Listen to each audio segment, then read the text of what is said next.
Someone asked, what do I mean by let go? I do say let go occasionally when I'm giving talks.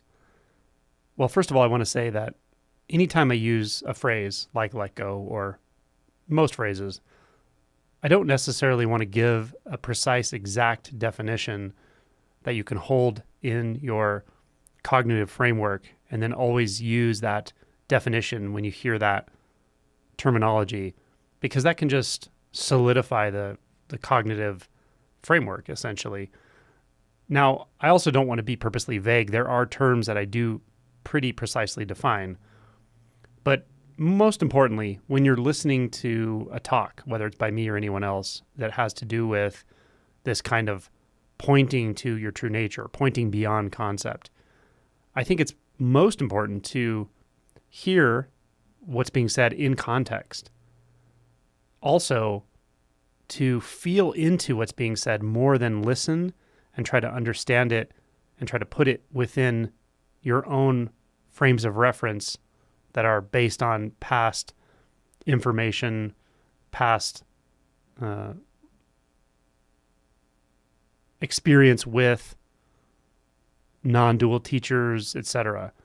Because what I find happening there often is people are actually using their mind to stabilize themselves, to stabilize the identity, using thoughts, using concepts, instead of letting go of all of that, which is very important. And it's the first movement in realization, is to go beyond the conceptual, to let go of the conceptual identity, which is more easily said than done. But it is imperative that you're able to drop down from that constant holding onto concepts, beliefs, identities, etc. So with all of that said, when I use the term let go, I may mean different things at different times or subtly different things. But let me say a little bit about this. So first of all, understand that letting go isn't a completely volitional act. That means you can have an intention to let go. You can even really get a direct insight into what I mean in a given moment, but it doesn't mean that the letting go is going to happen at that moment. You don't necessarily have control in that way. It doesn't mean that the intention isn't valuable. It doesn't mean that the feeling into what it feels like to let go or to want to let go isn't valuable, because it is valuable. But just understand, you don't have a direct control such that if you have an exact definition of letting go, you can make it happen.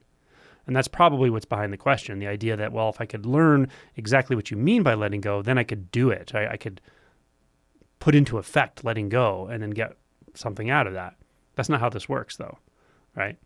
The remainder of the question actually gave some examples that said, like, do you mean by letting go quitting my job and, becoming homeless or something like that?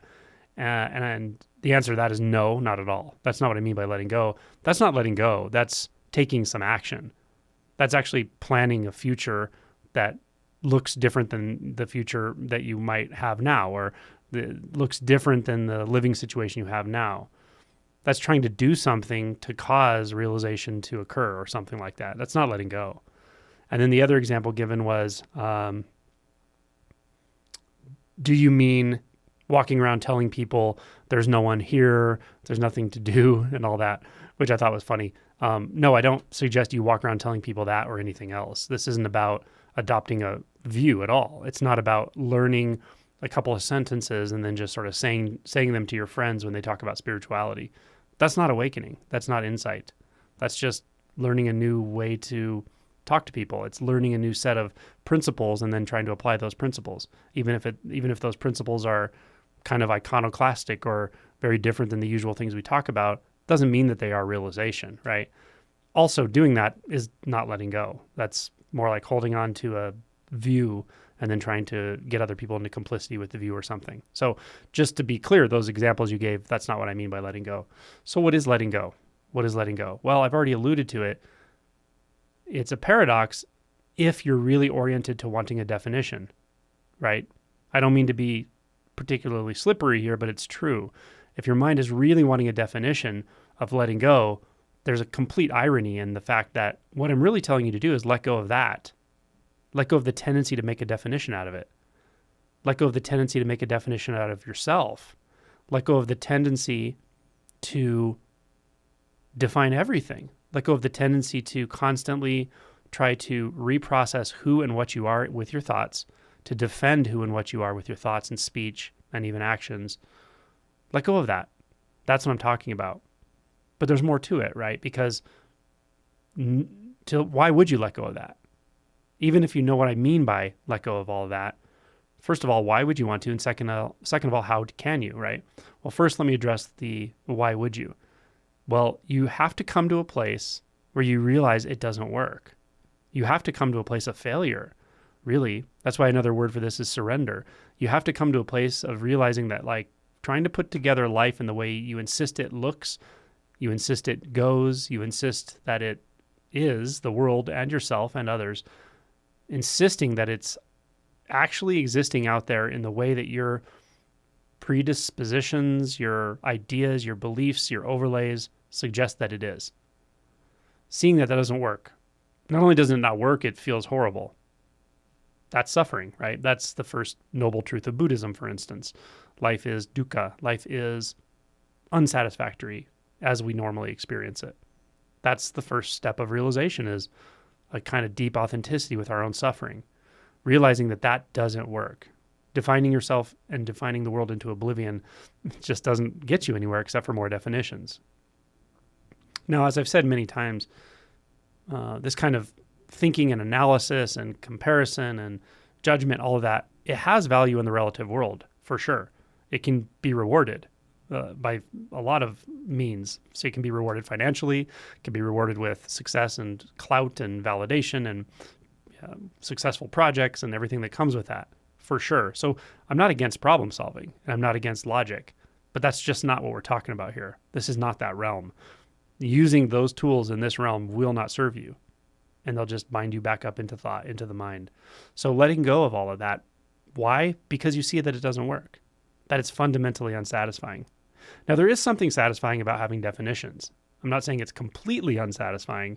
I'm just saying it's fundamentally unsatisfying. So there are sort of even intrinsic rewards we get from understanding, right? It feels good to know, feels good to know how things are, feels good to know where our position in the world is and all of it.